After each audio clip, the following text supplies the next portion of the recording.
Okay, let's take a look at where we are. This is Throne of Tides down here. It's in the Abyssal Reach, in my favorite zone, the Sheer. Let's get to it.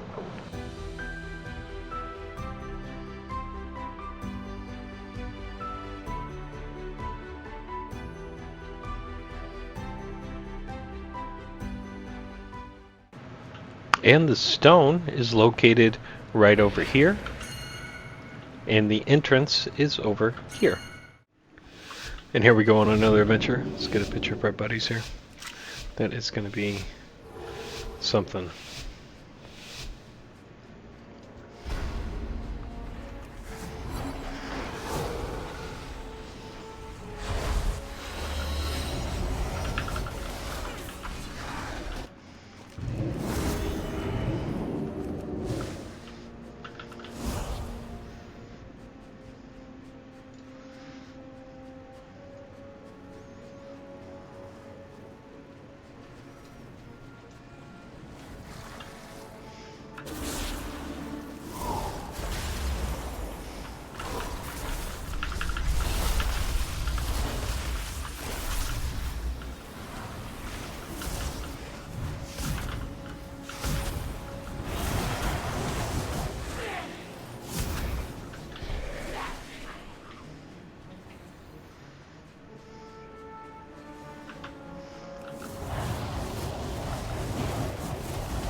Be cautious of walking through this doorway first. They aggro the little murlocs.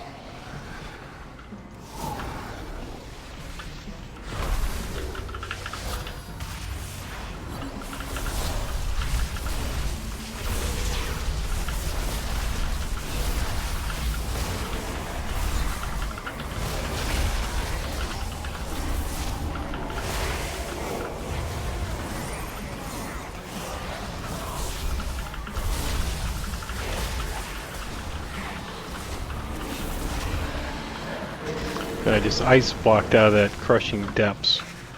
That way the healer doesn't have to heal me to full.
I run over here and he decided to pull extra stuff.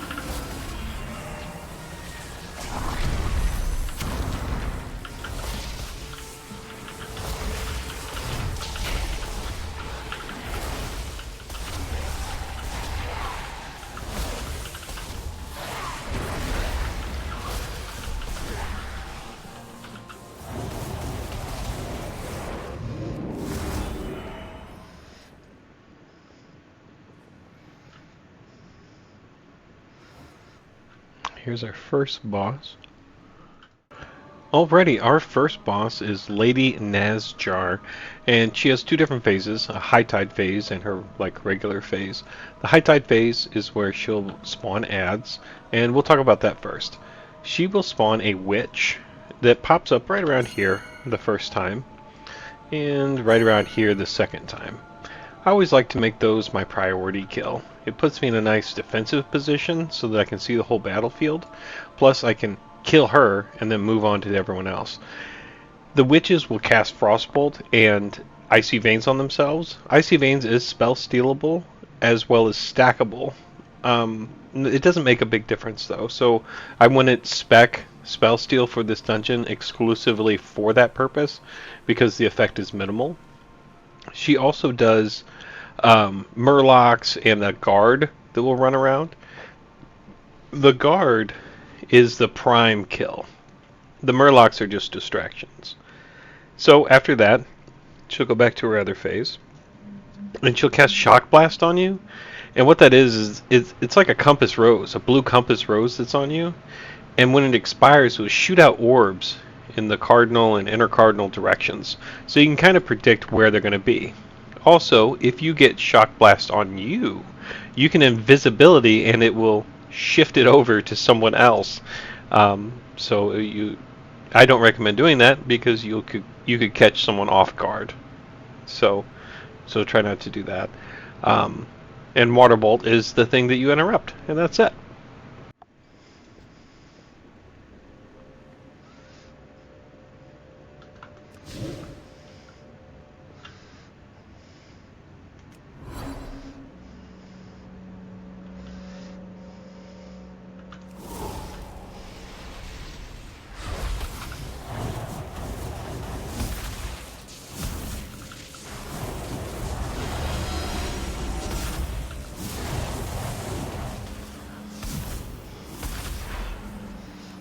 Holding on to this battery here.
And now immediately to our second one. Our second boss of the dungeon is the Commander. And he's got a few different abilities we have to look out for. The tank is going to take him somewhere on the edge, probably. And you're going to stack either behind him or on the tank, somewhere close. You don't want to be off in nowhere land. Because an awakened ooze is going to spawn underneath you. You're going to want to move from that. And then after a while, he'll pop up. Okay, that's the awakened part. And it's going to track players. But what you can do as a mage is shifting power. And what that does, it knocks them all back. Shifting power has such a huge radius on it. And it is really effective in knocking them back. Combine that with a couple arcane explosions, and you can have those oozes off in nowhere land. All the while, the tank is going to be trying to avoid the oozes. So, with you working to push them away and the tank working to get the boss away, you can really create a big gap. Now, after that, he's going to do a Festering Shockwave. And that's the one you're going to want to shield. You're going to want to put your Mass Barrier on, or shield, or invisibility, blow a defensive. And that's going to knock you back. So be aware of where you're standing, because you don't want to get knocked back into the oozes. And that's really it for this guy. Just kite around, manage the oozes, and keep focus on the commander.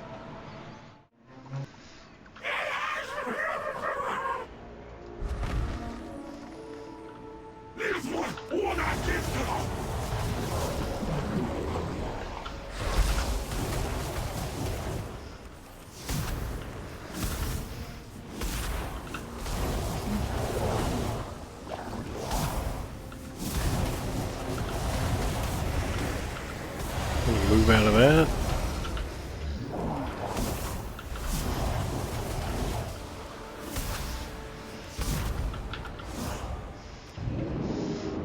Now he's gonna wake them all up.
Our third boss is the Mindbender. You're not going to be fighting the Mindbender immediately.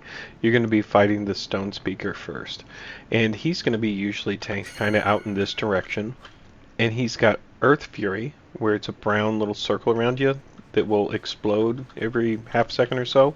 So you want to keep moving around so it doesn't hit you all at once. He will spawn a totem that needs killed ASAP. That's your priority kill in this fight.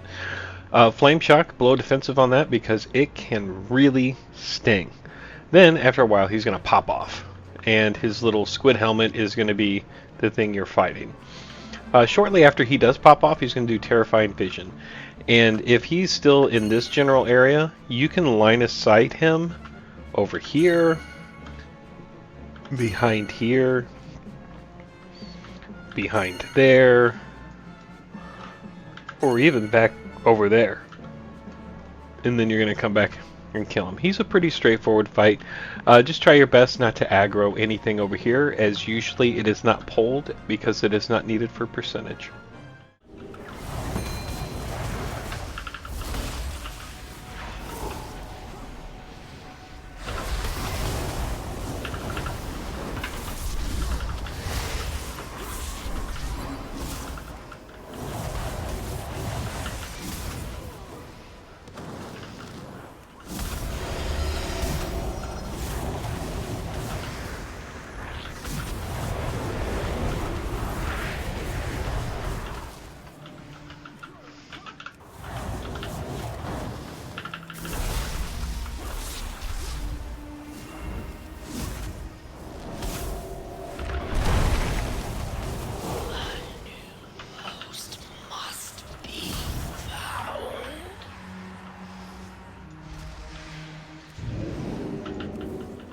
Thank you, my friends.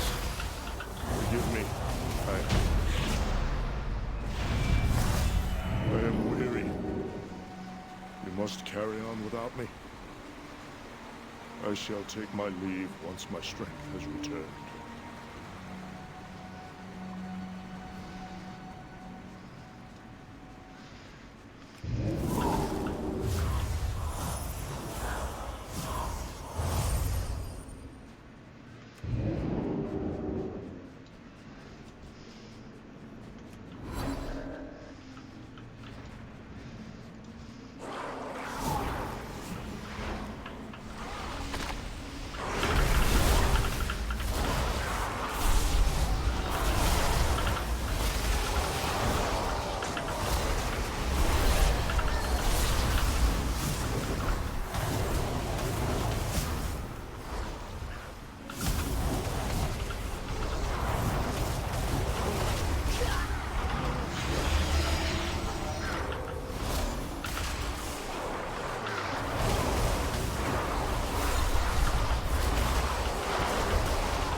It must not pollute my waters.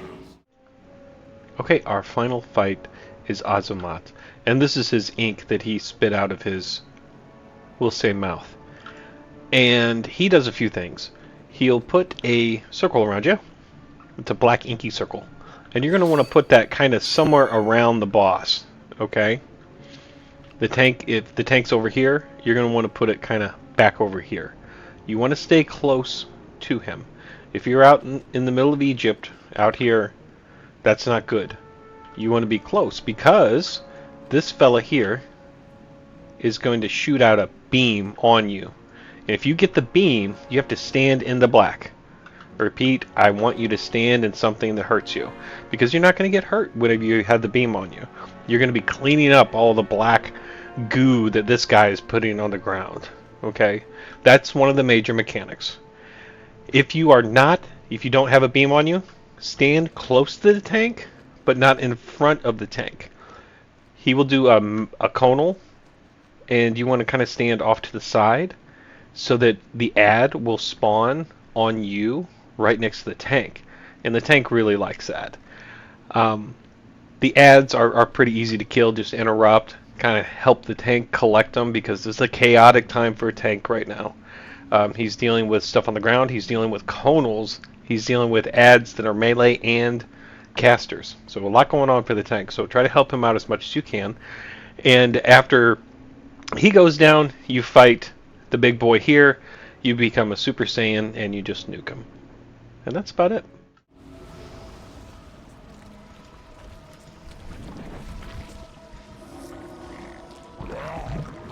As I purify waters, the servants of filth will surely be still. Beware.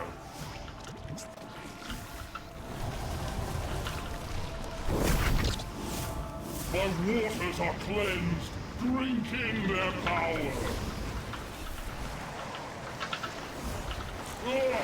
Their filthiness stains me.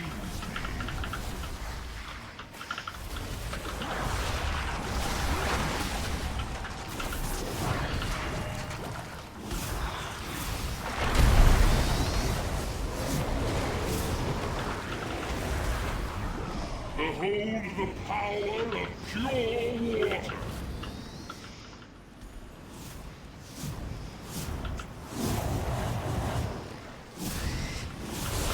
My realm has at last been. And that was it. We went on an adventure together. Let's get our loot and get a portal for these guys.